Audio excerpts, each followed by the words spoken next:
皇负债166亿，换做别家呀，早就乱成一锅粥了。英皇却展现出了超强凝聚力，极少露面的天后容祖儿到小县城参加上演，谢霆锋拼命开演唱会，甚至英皇的那些金牌经纪人呀，也都和各种网红合作，大有进军直播带货领域的趋势。这不禁让人好奇，究竟是怎样一位的良心老板才能让他的员工为他卖命呢？在公司快不行的情况下，没有一走了之，反而都尽心竭力的去拯救他。这场风暴的起因呢，是德信会计事务所在6月底甩出的一份非标准审计报告。这份报告呀，就像一颗中爆炸弹，直接把英皇集团的底裤给掀了。报告直指杨受成旗下的英皇国际有一笔高达166亿港币的银行贷款已经逾期。166亿什么概念呀？而公司账面上能动的现金只有区6个多亿。审计机构德勤直接在报告里用上了最狠的词儿，对持续经营能力提出质疑。说白了呀，就是3个字：要破产。消息一出资本市场瞬间血流成河，英皇资本暴跌超过18%，英皇文化产业跌了近15%，就连最稳的英皇钟表珠宝都跌了8%以上。按照娱乐圈大难临头各自飞的剧本，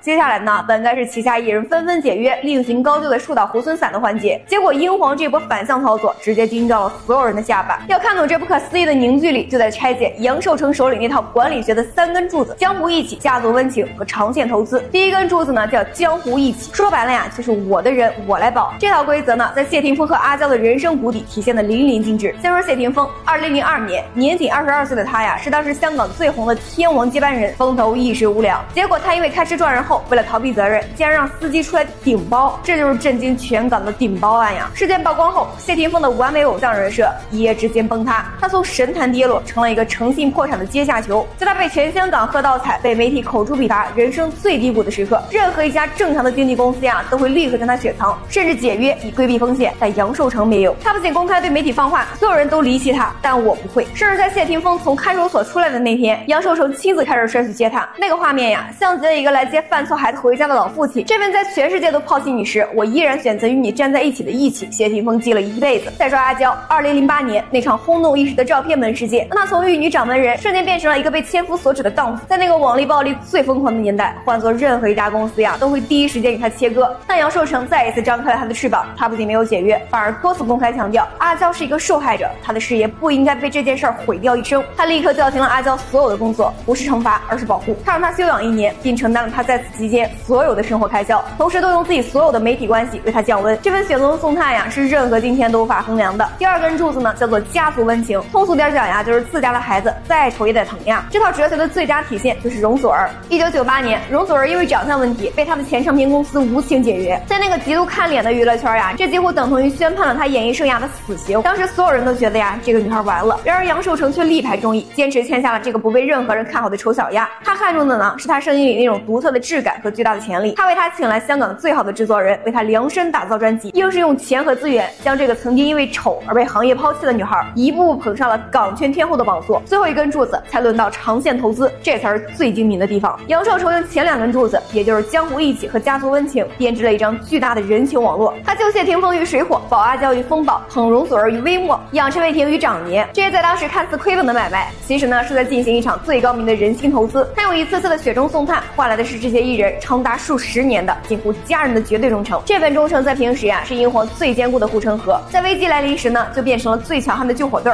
所以我们才看到了开头那一幕，当杨受成和他的商业帝国遭遇危机时，这些曾经被他守护过的孩子们没有一个选择自保，而是毫不犹豫地站了出来反哺这个家庭。他们每一个如今都早已是可以独当一面的巨星，但在大家长需要的时候，他们都愿意放下身段，重新变回那个为家庭拼尽全力的孩子。这或许就是英皇这个娱乐王朝呀能够屹立20多年不倒的真正原因。杨受成估计能睡个好觉了，有谢霆锋在，还有英皇这么多艺人的团结一致，那166亿负债就没那么吓人了。你看谢霆锋开一个演唱会，英皇所有艺人都到现场支持了，就连老板杨受成也拿个荧光棒跟着唱。试问在如此困境下，哪家公司的员工能这么团结？作为英皇一哥的谢霆锋20多年没开演唱会了，现在是一场接一场干，因为他知道公司有难处了，他必须要出来扛事了。就连金牌经纪人霍汶希都开始出来直播带货卖299元的课了，大家都在用自己的方式帮助公司。说到底，一家100年老企业最难得不是一时富贵，而是共患难时的担当，大家都愿意和杨受成共进退，可见英皇老板一定有过人之处，大家觉得呢？哦嘿吼，那位晚問我說場地冷，何喜好？哪位今晚與我去送玫瑰花？發覺我直紅着眼，剩我便在紅館中一起手散，就趁這分鐘夠下，我想起會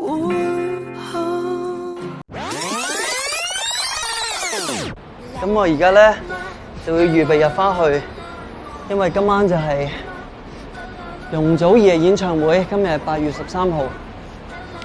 好，佢俾咗個好好嘅情景，我去 warm up 定下個月嘅表演。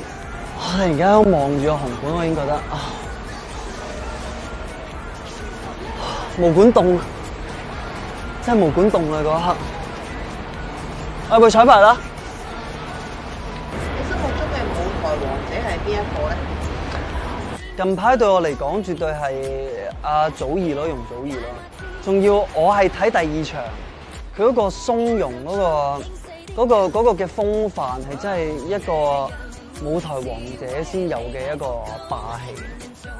好啦，預備過嘅一間房10咩味啊？咦？咩啊？你係咩啊？你係咩啊？你係咩啊？用嘅陰絲紙。喂！出邊有波波池啊，快啲過嚟啦！呢個係你咁樣嘅休息室。拜。講下揾邊個做嘉賓咧？今次發生咗呢件事之後，我好多嘅兄弟姊妹佢哋好 support 我，咁我呢個好感動，特別係阿基仔啦。嗰時都未知道演唱會搞唔搞成，佢已經就打嚟同我講，佢已經諗埋話佢要點樣上台去做呢個 show 去支持我。咁跟住另外嘅嘉賓就係有 Twins 啦，我知道佢忙緊一個要忙翻大陸做真人 show， 一個忙緊舞台劇，佢哋一知我 show confirm 咗，佢哋已經 book 咗 studio 去排舞。咁跟住仲有祖兒啦，佢直情已經講到話，我做乜都得啦，你總之用得着就吩咐佢咁樣。咁我係好窩心嘅，因為仲要正值呢段時間佢係忙緊佢自己演唱會。咁仲有一個特別嘅嘉賓啦，咁其實一定要請佢嚟嘅，因為我諗我開到呢個演唱會好大部分都係因為張敬軒先生啦。咁因為當初我重回翻香港觀眾嘅視線，其實係因為喺佢個演唱會嗰度，即係嗰陣時我哋去佢演唱會度就做一個嘉賓，咁所以呢一次一定要好好地請佢上嚟，要多謝佢。個 poster 咧就因為真係影唔切啦，所以咧大家記得我之前咧喺我個 IG 上邊咧，咁我就影咗一輯相叫 Secret of Number。咁咧入邊咧係影咗一批好靚嘅相，咁就希望大家唔好見怪。咁我就攞咗個輯相去做咗今次演唱會嘅 poster。學習再多不會知道，世事有因就揾你喎。邊個啊？德哥？等陣先。喂，德哥，點啊，德哥？做咩啊？有啲嘢想拜託下你咧，因為今朝咧我入去網站嗰度想買你演唱會嘅飛啊。嚇！我10點鐘入去咧就已經買晒，睇下你可唔可以幫我手？琴日佢同我講話冇內部認購喎，我而家都唔知點算。我幫你唔到啊！對唔住啊，對唔住啊，再見啦，拜拜。而家好多人撲緊你啲飛喎。我真係好托賴都好感恩，我都冇諗過呢句説話咧，居然會出自我口中，就係我自己都冇飛。Candy 埋位。啊，埋位啦！我要出去變咗數啦。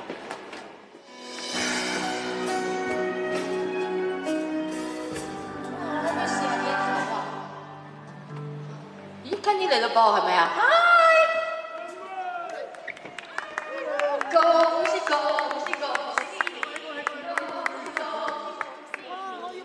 我覺得關智斌今日有啲阿哥嘅嗰啲風範，叫我收皮。唉，真係世風日下真係。咦？你喺間房咩嚟㗎？收皮啦你，咩喺度？哇，咁冇禮貌嘅而家啲 artist，開場紅館即刻包。你要幫我搞好啲支咪收皮。冇飛買啊！冇飛買？我有啊，我有我自己嗰場啊。我而家仲未知你哋唱咩喎？我哋知同佢唱勇氣情歌，同佢哋唔知就呢隻唔係嘅，我都唔知喎。今晚唔唱勇氣情歌，佢都喺度同我講要唱嗰啲嘢，全部都唔唱。等我求下緣分，跟住今晚唱少少。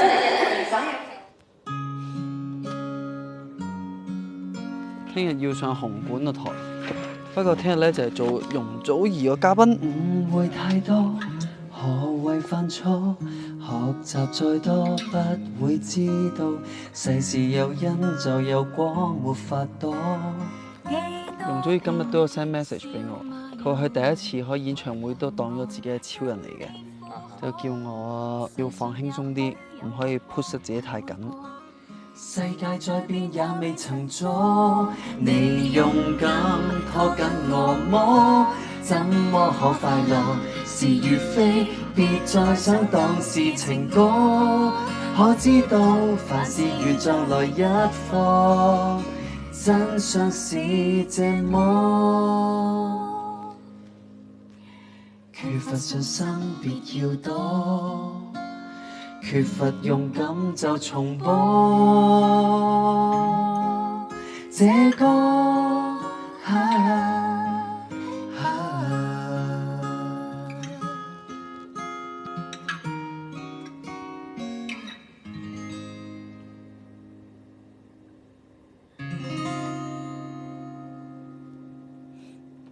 點啊？點啊？把聲咪仲磁性咗啊，好似。關磁性咗。多謝你哋，多謝你今晚入場，希望我哋今晚有一個愉快嘅晚上。其中一個咧，佢係要死都要同你唱歌啊！今晚係咩？係啊，佢已經喺下面啦，好靚仔，死得出嚟就見到佢，仲嚟咗好多腹肌㗎，你請佢上嚟啦。好，佢而家喺邊啊？喺下邊。好，我請佢上嚟。好啦，呢個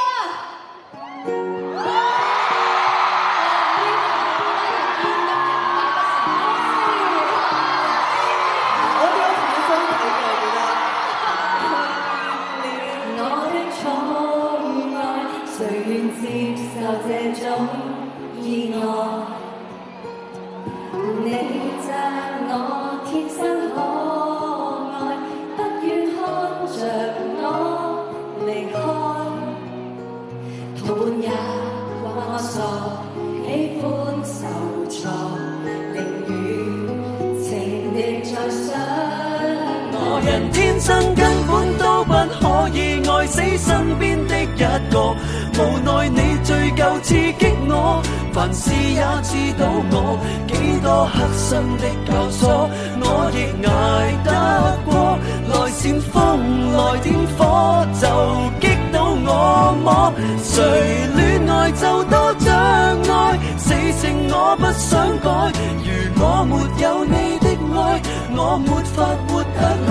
情人的存在是我從來都自在，難在我拱手讓愛。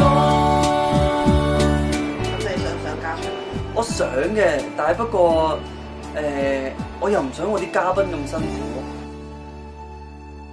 大家好，關智斌 Candice 花演唱會正式加場。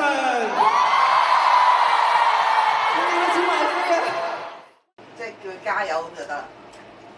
加油，加油！多謝，多謝。唔係啊，呢啲客套嘅嘢係唔會同自己一係啊，啲好難喺度咁樣講啊呢啲。你加油啦你！大家好，歡迎大家收睇下午時分嘅香港直播嘅。咁大家見到啦，今日請嚟嘅嘉賓咧就係 Joey。Hello。喂，但係其實咧，即係傾，我頭先講下咧，我真係未曾同你咧，即係兩個傾夠偈喎。係啊，其實就算你做呢個電台嘅時候，我都真係好少冇，因為我嗰陣時已經係絕少做歌手訪問，嗰陣時已經係轉去另一個境界啦 level 咁樣唔同咗，咁所以咧冇乜機會，即係咁我哋兩個傾偈，甚至乎我哋兩個做新秀咁樣先算嘅。係啊，一嚟合作就係做主持咯，幾無厘頭啊！係啊，都係嘅。喂，你中唔中意做主持咧？唔中意。點解咧？講嘢又唔叻，咁然之後即係唔識執生。我覺得主持應該係有幽默感啦。咁我有幽默感嘅，但係有冇人識欣賞咯。我想講個小維聽下先而家。冇啊，即係即時諗唔到。我覺得幽默感係平時烏烏籠籠啊。嗰啲嘢嚟噶嘛，係我反而覺得，因為作為一個歌手都應該需要識得執生喎。執生就即係識咯，譬如唱歌，突然之間你想打思噎咁樣，你會執生吞翻落去嗰啲執生咯，而唔係話你即場反應。OK， 即係譬如有氣氛咁樣，同啲觀眾搞氣氛都識，即係而家練咗有一套武功，但係現場要做主持嘅話係即係。控制晒成個大局咧，我係好佩服一啲即係譬如你咁樣，即係好犀利前輩嘅，其實都仲係向佢哋學緊嘢。咁但係開心嘅，我覺得同你一齊做呢個主持嗰陣時候，係咩？係因為我見到救我不停咁樣，都有啲嘅。睇跟住點樣咧？我要即係打醒200分精神嗰隻。但係我係反而覺得咧，即係佢好勤力嘅喎，即係我記得譬如啱啱對上一次同你做新秀，係啊，又啱嗰次新秀，你係好忙嘅，同埋你病嘅，係啊，咁但係佢都繼續堅持會嚟咧，即係做呢一個嘅 rehearsal 不特止啦，對稿啦，可以唔嚟嘅咩？其實乜原來可以㗎？而家係唔得嘅，而家講咗唔得。唔係如果你病嘅話，今日可能時間上都要調啊。我一定，即係我其實我覺得做譬如我哋做藝人咁，譬如有陣時某程度上你可以選擇嚟唔嚟 rehearsal， 或者你自己對嗰個工作有幾大嘅投入，但係我成日都覺得一件事出嚟嗰個結果咧，真係睇你點樣準備咯。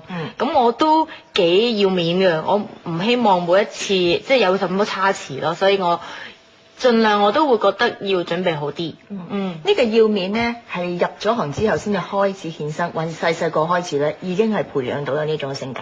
要面性格啊，應該其實係因為唔要面開始嘅。幾時開始唔要面？唔要面係因為我自己好中意做呢行啦。咁即係咁然之後，咁我唔怕醜，咁然之後成日都表演，有好強嘅表演欲，就算係有啲騎呢，我都唔介意嘅，只要令到人哋開心，娛樂大家。咁到入咗行之後，我發覺其實做呢行有好玩嘅地方，但係要得到大家嘅認同咧，其實要喺即係你要認真地去好玩咯。咁所以我就開始有少少嘅執着啦。同埋開始大家認識咗你之後咧，有啲嘢基本上你要行出嚟咧，唔可以即係虛假嘅。係啦，嗰種嘢都要大家認同。at least 都覺得我係勤力嘅。係啦，同埋即係有陣時會遲到啊，其實都唔好意思嘅。但係咧，你會覺得有俾好多理由自己啦。但係每一次遲到完之後咧，呢個係我自己覺得自己最唔專業嘅地方咯。都話俾自己聽，下次唔好咯。今日就冇嘅，但係你下次真係唔好，因為我都覺得咧，即係遲到好影響。係啊，尤其是初相識咁樣嗰啲咧，唔好印象啊。係啊，即係唔好話係拍拖，我覺得工作緊要，工作一定。工作反而最緊要。其實你睇下，即係最紅啊嘅藝人啊，唔會有什麼架子，有遲到，所有嘢都係做得好好，係一個即係人哋學習嘅。榜樣咯，係咁啊！呢個時間有冇邊個嘅榜樣咧？係你會覺得係學習對象嚟嘅？學習對象啊，其實每個即係我覺得每個藝人咧，尤其是成功嘅藝人，佢哋都有值得學習嘅地方㗎。每個人嘅地方亦都好特別，好有個人風格。咁譬如成龍大哥佢嘅處事啊，佢對人好好啊，就算佢係天王巨星，但係佢都好 nice 嘅。咁我同佢比較接觸得多啦。咁另外我自己會即係講返譬如羅記咁樣，佢對即係音樂啊，或者佢對演出嗰種執着啊，同埋即係佢好中意去表演，佢每一下都追求完美咧，嗰下又要學習啦。即係咁樣係每一度吸啲咁樣咯，會偷師咁樣，集國家之大成咁樣。係啊，但係咁其實而家你入咗行6年啦，咁都係好多人咧都會欣賞你，都係你係好多人嘅模仿對象嚟嘅。咁你自己本身咧覺得有啲咩嘅優越嘅條件，或者值得大家學習啦？反之喺你身上應該吸取啲咩？我覺得有啲乜嘢要值得學習？喺你身上你覺得呢個係優點嚟嘅？哇！咁其實我啲 EQ 都幾高嘅，即係點講咧？我算係唔太容易發脾氣，同埋就算即係譬如工作之前我發生咗一件令我自己好唔開心嘅事咧，咁我一投入翻工作嘅時候咧，嗰件事咧就抌咗㗎啦，做咗先，做咗自己面前嘅工作先，因為我會覺得即係睇你嘅觀眾，你唔知你發生過啲咩事㗎嘛。如果你因為你嘅事影響咗你演出，觀眾只會覺得你係唔專業咯。咁呢樣嘢我覺得其實自己都控制得幾好。係，因為同埋你行出嚟唔可以同大家解釋㗎嘛。係啊，我今日心情越解釋就越死。唔係咯，即係大家唔會理你嘅，淨係睇出嚟你嘅 perform 嗰啲態度嘅啫。咁我都覺得係嘅，有啲好多時候大家見到我哋咁開心嘅咧，係需要嘅，因為我唔開心咧，我講唔到俾大家聽啊。即係就算你幾想分享都好咧，係真係好難咯。我覺得嗰啲唔係性格嚟嘅，即係譬如成日都令到人哋覺得，咦，其實佢係咪有啲嘢咧咁樣？唔係性格嚟嘅，最緊要係自己你俾人嘅感覺係。即係有實力咯，係同埋開朗咧，開心嗰方面啦，係咪？喂，因為其實咧，即係除咗呢個娛樂新聞大家留意之外咧，時事新聞留唔留意啊？都留意嘅，近排留意，即係多咗咯，係咪？因為人大咗啦，咁睇嗰份報紙，以前係一睇就睇詩先嘅，咁而家就娛樂版先嘅，咁然後睇副刊，咁新聞就覺得冇乜需要去留意啦，唔關我事。咁但係而家大個咗，就想知多啲嘢，咁同埋想知下世界發生緊咩事，即係對照翻自己應該點樣去面對。如果俾咗自己有啲咩感受啊咁樣咯，係同埋可以擴闊自己嘅視野添，我都覺得。咁我成日都講咧，其實尋日咧，我覺得香港咧係盛賽有直播嘅。咁啊，尋日咧就即刻5點鐘啦。我冇睇到啊！哎呀，係咪啊？咁但係唔緊要，你都知發生咩事㗎嘛？係咪？咁你對於即係呢件事上高咧，你自己有冇一日去睇？即係心情有冇同大家傾偈嗰陣時都話我哋未來香港會點咧？特首又會點咧？呢啲會唔會係你自己一啲同朋友傾偈嘅話題之一咧？輕輕咁講咯。咁我成日都會覺得我係樂觀嘅。我成日覺得香港係一個好福地嚟嘅。咁我會成日相信明天一定會更好咯。咁同埋其實我幾中意董伯伯㗎，因為佢個樣好 nice 㗎。係啊，咁但係即係每個人都有佢理由啦。咁所以我覺得又唔可以管太多。咁我生活又幾好。所以其實我幾滿意㗎，咁我當然希望嚟緊嘅生活會更加好啦，香港所有嘅人又更加好啦。係冇錯嘅。咁尋日咧，其實咧就係董伯伯呢個決定啦，我覺得真係唔會係一朝一夕嘅，即係唔係突然間瞓醒覺之後突然之間覺得要做就即刻同大家宣佈，即係都諗咗好耐，部署咗，係啦，即係都好多個夜晚咧，其實令佢瞓唔着覺啊咁樣嘅。咁我哋講翻你自己啦，其實喺你自己咁多年入嚟咧，或者6年嘅娛樂圈嘅生活當中啊，有邊段時間？有邊件事係令你真係徹夜難眠、輾轉反側？有啲嘅決定係好難，即係究竟做好唔做好，要好唔要好？所有嘅即係決定啊，或者有啲難題啊，對我嚟講咧，我都會盡快去諗，或者完全唔諗咯，唔會話好 extreme 嘅喎。係啊，一係就諗，一係唔諗。係啊，我就比較極端一啲嘅人嚟嘅。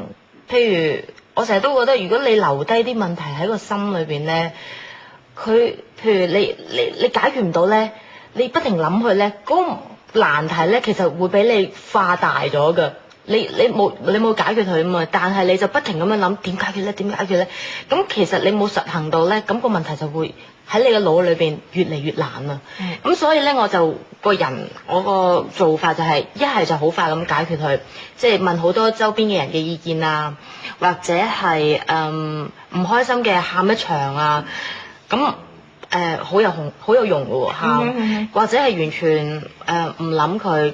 咁有啲嘢其實唔到你緊張或者唔到你擔心咁多嘅，係啊，咁因為娛樂圈真係你控制唔到，咁所以對我嚟講，我一路以嚟我都用一個比較隨緣嘅感覺去行咯。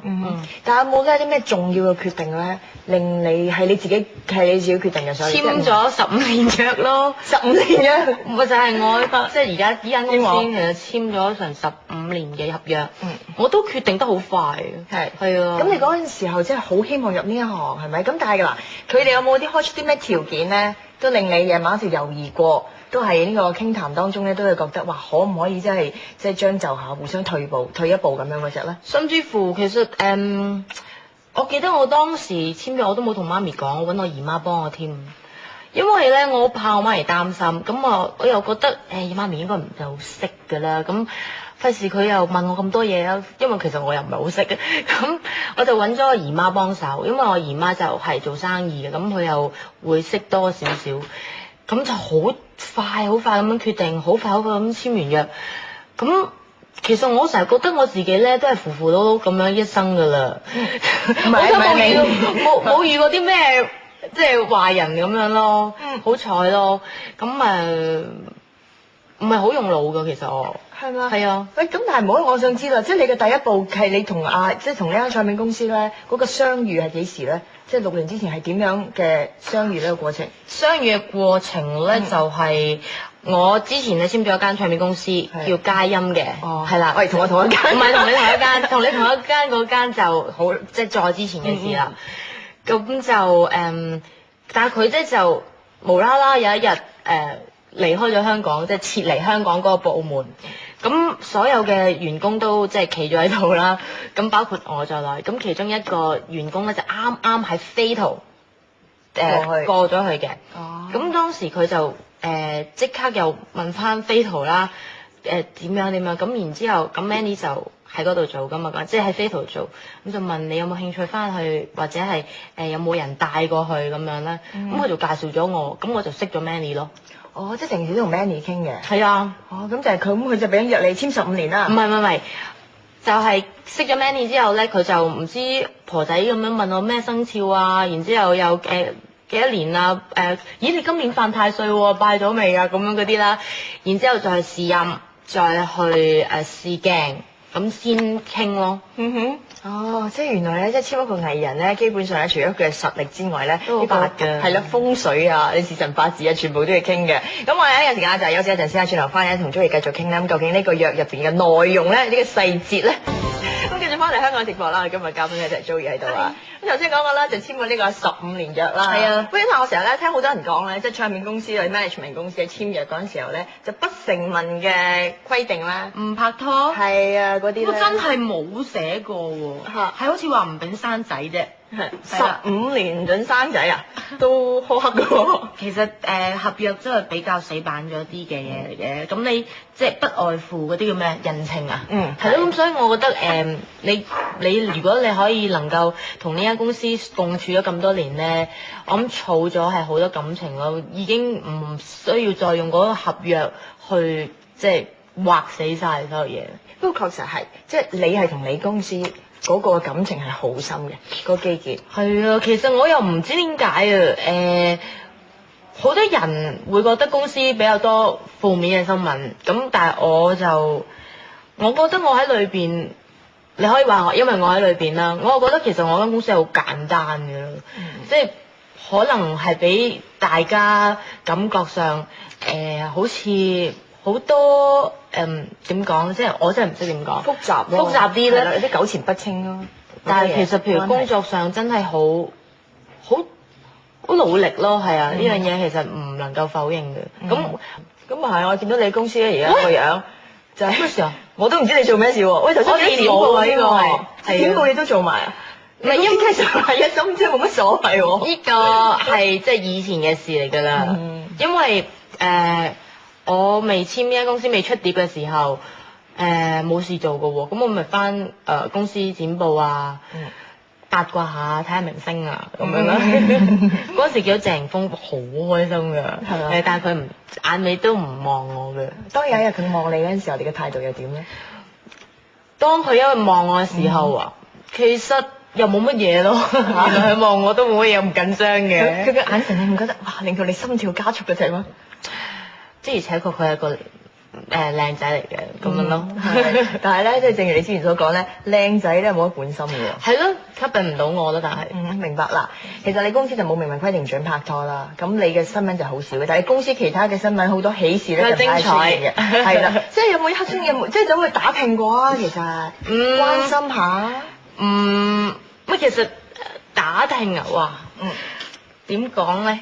都知知地嘅，咁大家咁熟，其實冇咩唔講得，即但係即係內心會即係佢哋發生啲咩都支持佢哋咯，係啊，又知道最緊要佢哋開心咯。咁呢個真嘅，其實拍都係開心嘅，亦都係如果係大家即係雙方面大家係了解啊，咁各方面咁。咁如果有人肯為我紋身，我都開心嘅。我哋正常，其實我哋真係即係道聽途說啦。呢個就係聽講咧，就係即係 Twins 入邊咧，就係我真係唔知喎呢間嘢。係咪？我有咁，我聽你講嘅啫。嗱，我頭先係聽 Joey 我睇報紙嘅咋。係嘛？咁就話咧，阿 Ronald 咧就喺手上高咧就有個紋身啦。咁其實唔單止係鄭中基嘅，我覺得即係譬如我哋見到好多嘅藝人咧有紋身咧，好多時候咧都因為話同個好中意嗰個女仔或者好中意嗰個男仔，跟住咧就刻咗喺手上高咧，就係當係一個小留念又好，當係對佢嗰種嘅感情咧有啲至死不渝 feel 都好啦嚇，喺嗰一剎那嚇。你啦，即係基本上我哋聽到你嘅拍拖新聞就好少嘅。你拍幾多次拖？5隻手指數得晒，5隻手指慢慢嚟得晒。係啊，我都見到。咁嗱咁講咧，都叫拍過拖啦。有冇人對過你做過一啲類似紋身呢啲咁樣嘅情形出現咧？冇喎，即係紋眉都可以有嘅。紋眉係你自己個男仔紋眉都幾搞，唔好搞啦。都冇，其實真係我反而覺得唔使啦，係啊，你對我好咪得咯。咁曾經俾我諗下先，曾經男仔嚟講就比較衝動啲嘅，即係佢哋會好快咁樣可能送好多禮物俾你啊，或者送花啊，或者送戒指。其實我真係唔係話好中意收花㗎，我會覺得好嘥㗎。初拍拖你都覺得嘥？初初幾開心啦。咁但係初初佢就唔肯嘅。咁就送嗰扎嗰啲水晶嗰啲花朵咧，細朵到咧要放大鏡先睇到。水晶貴喎。係因為佢話咧呢啲咧就唔會謝嘅。係啊。咁但係咧到咗後尾咧，唔知點解咧開始有花喎。即係原來再諗，原來自己又唔係話非常之中意嘅，都開心因為靚嘅，但係好擔心咧啲花係會謝都係要抌喎，即係好似好唔捨得咁樣咯。但係我唔清楚，你唔知會唔會同我有啲相似，就係對於我嚟講咧，基本上如果我唔中意嗰個人嘅話咧，或者對佢嘅感覺，佢做咩都冇用嘅。係啦，佢即係送咩都冇用嘅。你講其實佢送99，即係佢唔會感動到你嘅。唔得，即係如果我中意佢嘅話咧，即係正如所講，你唔好話水晶都貴啊，即係你是但喺街邊咧，即係執啱啱頭先掹出嚟嘅嗰啲嘅野花咧，你都會覺得真係 sweet 啦。佢路過嗰度咧都想起我，係嘛？咁你會唔會有啲基本上講，當佢真係送花俾你嗰陣時候，其實 kind of 都已經係情已逝啦？咁都即係都係㗎，係啊係，因為某程度上係唔知點解男仔去到一個程度就係可能要分手啦，咁就會開始做一啲平時唔做嘅嘢咧，咁樣咯。哦，喂，咁你上次拍拖係幾時啊？唔係日本嗰個？係咯，係嘛？係。咁佢都一段時間㗎。都2年，其實2年㗎。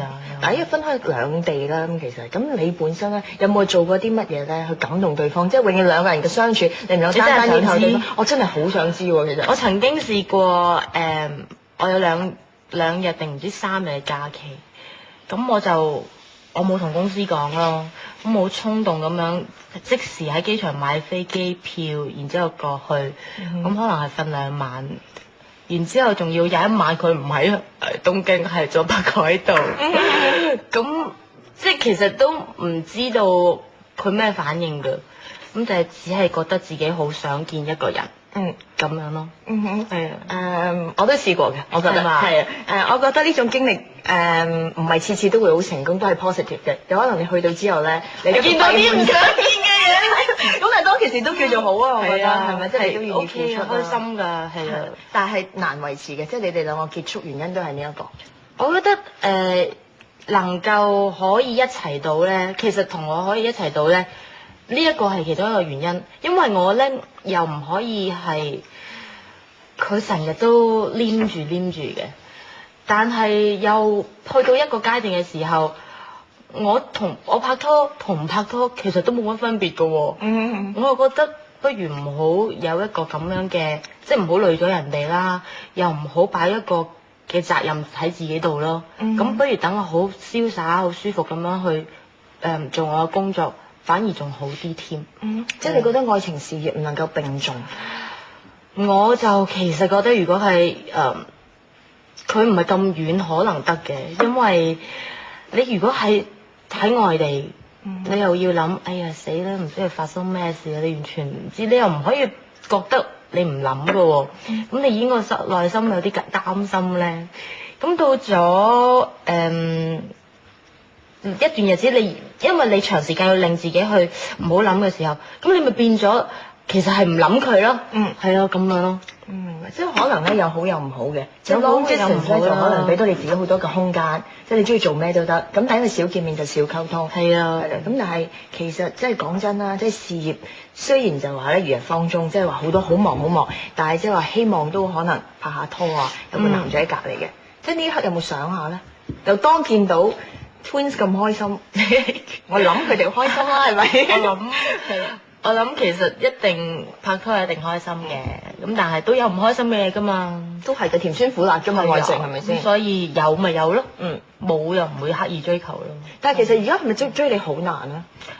我又發現其實我係俾人感覺係難咯，應該係。如果唔係冇理由冇嘅，冇理由冇嘅。但係你都唔行出，你基本上你工作嗰 schedule 忙到咁樣，呢個又係一個原因嚟嘅喎。其實咧，每個人都有工作時候，但係可能我真係做完嘢咧就翻屋企咯。即係完全係戀家狂咁樣咧。咁所以冇乜機會接觸街外邊嘅朋友。咁圍內喺工作上嘅又唔會突然之間即係會中意咗噶嘛。咁你就冇，即係佢哋有，其他人有，我冇講邊好多人中意啊。係，但係其實我諗下，呢家突然之間湧上嘅，好可能咧，你啲醜冇執得咁好啊，因為同親啲拍檔可能已經結咗婚啦，有女朋友啦，即係譬如 Eason 啊、青雲啊，你基本上好難擦出火花噶嘛。咁啊係就要專一喎嗰啲人，佢呢啲有晒家室噶嘛，冇乜啲 single and available 同你合作嘅喎係嘛？係啊，真係慘係嘛？即係呢個係可能係即係。安仔啊，即係郭晉安又係有晒家室。咪係咯，即係呢啲唔好搞人哋。係啊，係咪？講真，你咁多年，咁但係啊，即係你自己本身啦，都可能一定程度嘅條件要求嘅。好，即係講少少，我哋仲有20秒時間呢一 part。最緊要其實唔需要話太過點講啊，太過黏住咯。係啊，咁但係大家思想溝通到。我講嘅嘢佢明，即係譬如我有時想講個笑話，但係好多人都拗晒頭，但係原來佢笑喎，咁我會覺得好開心咯。喂，但係如果佢真係扮笑得唔得？唔得扮笑，我睇得出唔可以扮笑㗎，扮笑唔中意佢，係咪？係啊。喂，咁但係咧，so far嚟講，你揾男朋友咧，即係笑唔笑到你嘅笑話咧？笑到㗎，係咪？係啊，唔笑到都唔能夠啦。即係其實主要嘅原因，即係簡單啲嚟講就係。即係啱 channel 咯，係啊，都係嘅。但係講真，即係話如果要講到話真係啱 channel 能夠要係拍拖嘅話咧，又唔係真係咁容易。你覺得啱 channel 好似好簡單嘅啫呢一樣嘢。其實我繼續講。係啊，呢個其實不如留翻下一 part 我哋先繼續講落去啊。係咩仲有啊？係啊，仲有一 part 嘅。咁我哋轉頭翻嚟咧，繼續留意住我哋香港直播。時間緊迫嘅基本上，喂，叫我即刻問你先一啲寫咗好想問你嘅問題先。好啊。喂，屋企咧其實即係譬如你單親家庭長大，有冇影響到你即係結婚呢方面嘅感覺咧？哇，好多人問過呢條問題喎，係逢親即係問到到肉嘅時候開始嚟嘅。哎呀，係，咁唔好答你。唔係，我覺得應該就唔會嘅，因為我仲睇到有好多好恩愛。